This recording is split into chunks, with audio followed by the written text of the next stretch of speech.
Assalamualaikum warahmatullahi wabarakatuh. Hai, kembali lagi bersama saya Fiska Rofiko Putri dari Pendidikan Bahasa dan Sastra Indonesia, Fakultas Keguruan dan Ilmu Pendidikan Universitas Jember. Di video kali ini saya akan mengulas karya sastra puisi milik Chairil Anwar, seorang sastrawan terkenal di Indonesia. Puisinya yang berjudul Karawang, Bekasi. Chairil Anwar sendiri lahir di kota Medan pada tanggal 26 Juli 1922, jauh sebelum Indonesia merdeka, dan beliau wafat di kota Jakarta pada tanggal 28 April 1949 di usia cukup terbilang muda, yaitu usia 26 tahun. Chairil Anwar dijuluki sebagai seorang sastrawan si binatang jalang karena karya sastranya yang berjudul Aku, dan beliau juga seorang sastrawan yang terkemuka di Indonesia. Chairil Anwar juga dinobatkan sebagai seorang pelopor sastrawan angkatan 45 dan puisi modern Indonesia oleh Hajmi Yasin. Chairil Anwar mulai menulis karya sastranya itu di usia yang terbilang muda, yaitu 18 tahun pada tahun 1940. Kemudian beliau mulai mempublikasikan karya sastranya itu di tahun 1942. Saat pertama kali Chairil Anwar itu mengirim puisinya di majalah Panji Pustaka untuk dimuat, tetapi beberapa puisi milik Chairil Anwar ini ditolak karena tidak sesuai dengan semangat kawasan kemakmuran bersama Asia Timur Raya dan terlalu individualistis yang saat itu Indonesia masih dijajah oleh negara Jepang. Chairil Anwar selain terkenal di negara Indonesia, beliau juga terkenal di negara luar. Banyak karya sastranya yang telah diterjemahkan ke dalam bahasa asing seperti bahasa Inggris, bahasa Rusia, bahasa Jerman, dan bahasa Spanyol. Sebelum saya lebih lanjut mengulas karya sastra Chairil Anwar yang berjudul Karawang, Bekasi, inilah wajah seorang sastrawan terkenal di Indonesia, Chairil Anwar, dan salah satu puisinya yang berjudul Karawang, Bekasi. Selamat menikmati. Karawang, Bekasi. Karya Chairil Anwar.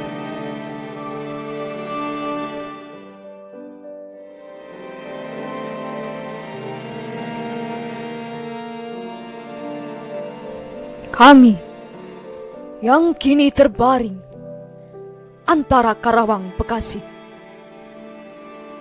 tidak bisa teriak merdeka dan angkat senjata lagi. Tapi, siapakah yang tidak lagi mendengar deru kami? Terbayang kami maju dan berdekap hati. Kami bicara padamu dalam hening di malam sepi. Jika dada rasa hampa dan jam dinding yang berdetak, kami mati muda yang tinggal tulang diliputi debu. Kenanglah kami. Kami sudah coba apa yang kami bisa, tapi kerja belum selesai, belum apa-apa. Kami sudah beri, kami punya jiwa, kerja belum selesai, belum bisa memperhitungkan arti 4-5 ribu nyawa.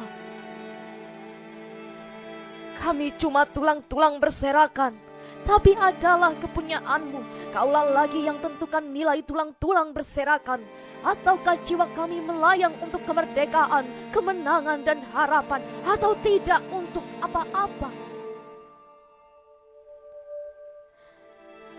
Kami tidak tahu. Kami tidak lagi bisa berkata. Kaulah sekarang yang berkata.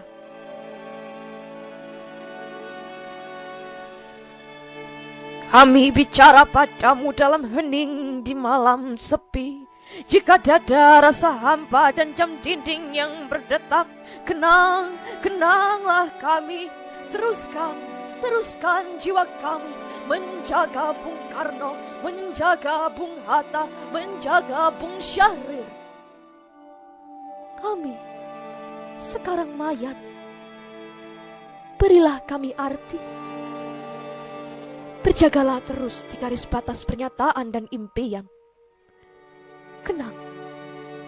Kenanglah kami yang tinggal tulang-tulang diliputi debu.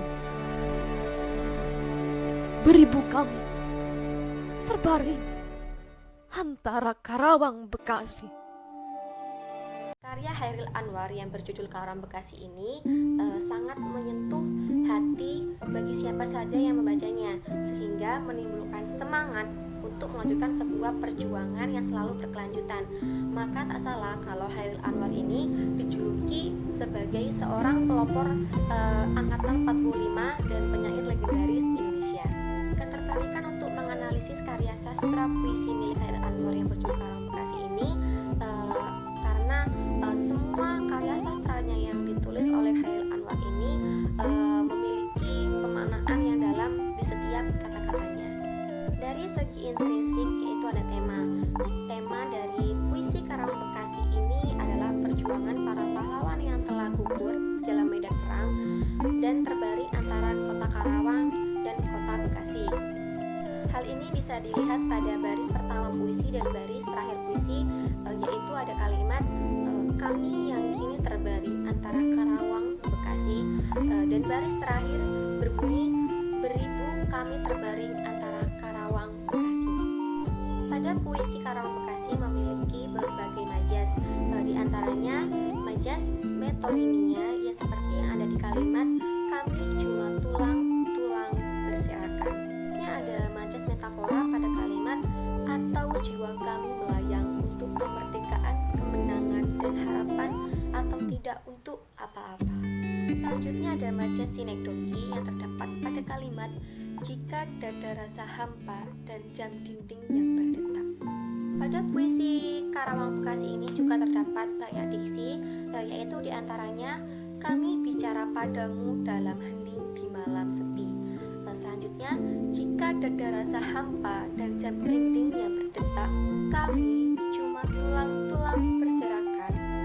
Berjagalah terus di garis batas pernyataan dan impian. Di dalam puisi Karawang Bekasi ini juga terdapat pernyataan tersirat, yaitu terdapat pada kalimat kenanglah kami, teruskan jiwa kami, berikan kami arti, berjagalah terus di garis batas pernyataan dan impian. Pada puisi Karawang Bekasi ini juga terdapat beberapa citraan, seperti citraan pendengaran dalam kalimat jika ada rasa hampa dan jam dinding yang berdetak, citraan penglihatan yaitu dalam kalimat beribu kami berbaring antara Karawang Bekasi, citraan gerak dalam kalimat kami sudah coba apa yang kami bisa. Citraan kesedihan juga tergambar dalam kalimat kenanglah kami yang tinggal tulang-tulang diliputi debu. Citraan lingkungan dalam kalimat kami bicara padamu dalam hening di malam sepi. Dan amanat yang diungkapkan oleh Chairil Anwar di dalam puisi Karawang Bekasi ini yaitu terdapat dalam kalimat tapi kerja belum selesai, belum bisa memperhitungkan arti 4-5 ribu nyawa, yaitu yang mempunyai makna walaupun negara ini sudah merdeka tapi belum bisa menghargai jasa para pahlawan yang telah gugur atau melawan penjajah demi kemerdekaan. Dan selanjutnya terdapat dalam kalimat kaulah lagi yang tentukan nilai tulang-tulang berserakan, yang mempunyai arti hanya kita sebagai penerus kemerdekaan yang mampu memberi nilai dan menghargai para pahlawan yang telah gugur untuk melawan penjajah. Dengan mengkaji makna puisi dari Chairil Anwar yang berjudul Karawang Bekasi ini, terdapat saran untuk bagi para pembaca puisi ini. Saran-saran tersebut antara lain, sebagai penikmat kemerdekaan, kita tidak boleh lupa dengan jasa-jasa para pahlawan yang telah gugur untuk kemerdekaan Indonesia ini. Yang kedua, jiwa pahlawan adalah jiwa kesatria, maka kita harus bisa meniru dan meneruskan jiwa kesatria tersebut. Kita adalah generasi penerus bangsa bisa. Jadi kita harus bisa mengisi kemerdekaan ini dengan pembangunan. Berpikirlah positif, karena jika terus-menerus berpikir positif, kita akan memiliki jiwa dengan mental yang kuat. Sekian dari video saya kali ini. Tetap jaga kesehatan, jangan lupa cuci tangan, pakai masker, dan selalu sedia hand sanitizer.